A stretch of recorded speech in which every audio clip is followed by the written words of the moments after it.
goodness, what a delight it is to welcome our next guest, who is an eclectic collector of rare old color photographs. Yeah, some of them Kodachrome. He is witty, he's creative.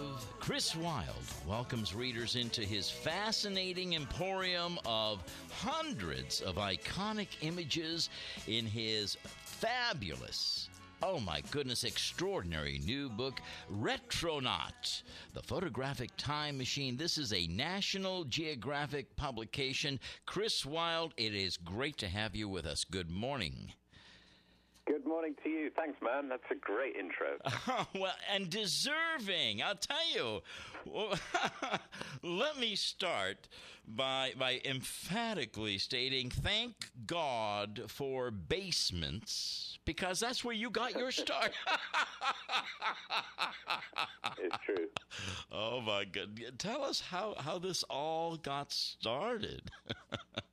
Sure. Well, the seeds of it were sown much longer ago than that, and that's because ever since I was a child, my one desire has been, and still is, to go back in time. If I could have one wish, that would be it. And, of course, building a working time machine is pretty tricky to do, but I ended up working in museums and archives, and when I was there, I found that there were some pictures which seemed to dissolve away the time. They dissolved away the gap between the past and the present, just like polish dissolving the tarnish on a ring. Yes. And I started to collect these pictures together and showcase them on this site that is Retronaut. Oh, my goodness. Just the time, for instance, Remembering Tomorrow. Oh, my God, what creativity is this? You get it. I mean it. You are awesome. Tell us. Thanks, man. If you need a new job, just give me a shout. Oh, my goodness. I think you're doing great as is. But your book has interest. It has depth. It has warmth. It embraces. You know what? There's an old Greek word. It's philoxenia. Philoxenia. And Chris, what it means is to embrace a total stranger. And in many, many ways, this is what you do with your photographic time machine. I like that a lot. That's really cool. That's really nice. Tell us, it's fascinating to enter your time machine from any point, and that's really one of the pleasures. You can open your book and, wow, you're at time as a detail, you're underwater, you're in a blimp. Oh, my goodness. Tell us more about this. Yeah, that's pretty much true. And there's one theme that unites all of these pictures, which is why it's possible to make it extremely eclectic but also unified. And that theme is these pictures are not going to fit with the way that you think of the past. For most people, for most of the pictures, we all have in our heads an internal map of time, and that map is pretty sketchy. It says that the 1960s were Vietnam and the Beatles, right, and the 1950s were rock and roll and Coca-Cola and so on. And we think that our map is the past, but when we come to look at the past, there's so much more detail there. And these pictures tear a little hole in your map of the past, your map of time, and that's how they all sit together. Oh, remarkable. And some are accompanied by, I think, the most clever anecdotes and, a tin Bible, and a Bible, rather, saved their respective owners, lives by stopping bullets. That is a great story in itself. Yeah, it is, isn't it? We've heard of the sort of not quite urban myth, but the story of the Bible in a soldier's pocket that stopped a bullet. But here is one. Here's an actual photograph. This, I think, is in the chapter on rare survivors, things which have kind of fallen through time that we think can't possibly exist, but here they are. Yes. And that's an example of that. Give us an example of some of the other chapters for folks who are not aware of what we're talking about. Chris Wilde, who is a curator, a retronaut, And, of course, the brainchild of Retronaut.com. You must go there, folks. Over 1 million people do every single month. What is a Retronaut? And then give us a sense of some of your chapters. Sure. Well, a Retronaut, I was trying to think of what would be a cool way of summing up this idea of pictures dissolving time in one go. What would be a cool person who went back in time? And I thought, well, maybe like an astronaut, but rather than going out into space, going back, a retronaut. So that's where that came from. And I'll give the folks some ideas of some of the other pictures in the book. We tend to think of the world around us, the landmarks that we all recognize, like the Eiffel Tower and the Statue of Liberty. We think of them kind of as always having been there. They just, the Statue of Liberty is New York and the Eiffel Tower is Paris.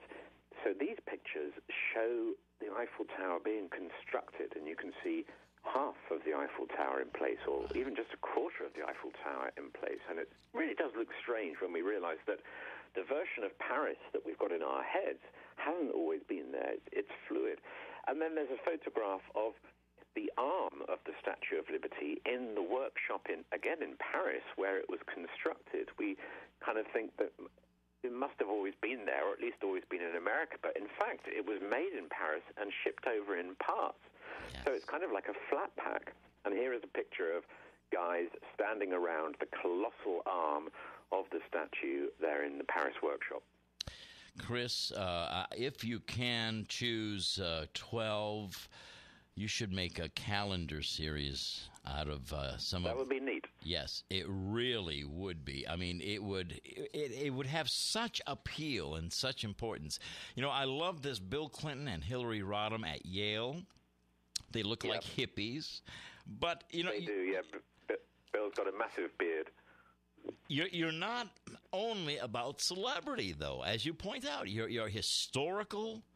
It's awesome what you've done here. Yeah, the cool thing about the reason that celebrities are in there is because they tend to be very fixed points in our map of time. Yes. Yes. James Dean. We say James Dean, what do we think of? Well, we think of him in his red jacket, his 501s, looking very cool.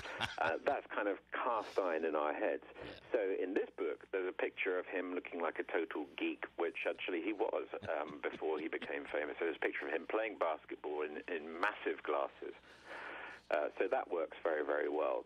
But then also we can go to some kind of obscure library-ish content, and that becomes cool as well. We've got a picture of the ideal woman as drawn by the 16th century drawer Albert Dürer. Yes. And it actually looks very, very similar to, on the opposite page, the ideal woman as personified by Marilyn Monroe. So as long as these pictures are dissolving away time, then they get in the book. I think Miss Marilyn Monroe is going to have some competition by the last Miss Atomic Bomb. Yes, that's right. Yeah.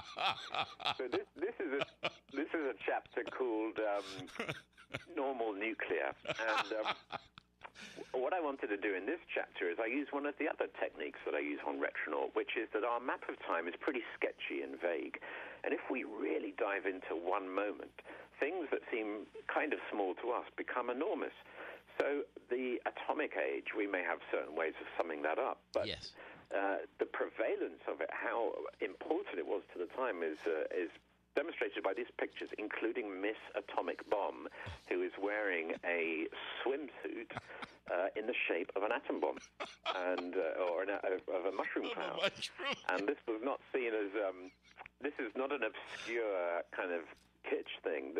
Miss Atomic Bomb was quite a normal figure. Various hotels would have Miss Atomic Bomb beauty parades to capitalize on how bizarrely cool the mushroom cloud was seen at the time. Unbelievable. Talk about bizarre. Oh, my gosh. Ladies and gentlemen, you must purchase Retronaut, the photographic time machine by Chris Wilde, curator, and, of course, the brainchild of Retronaut.com. I know time is short here. I wish I had more time, but you between the portraits of the three women who fought as men during the Civil War to your very first photograph of a human It is nothing less than extraordinary what you have compiled here in such a creative way, Chris.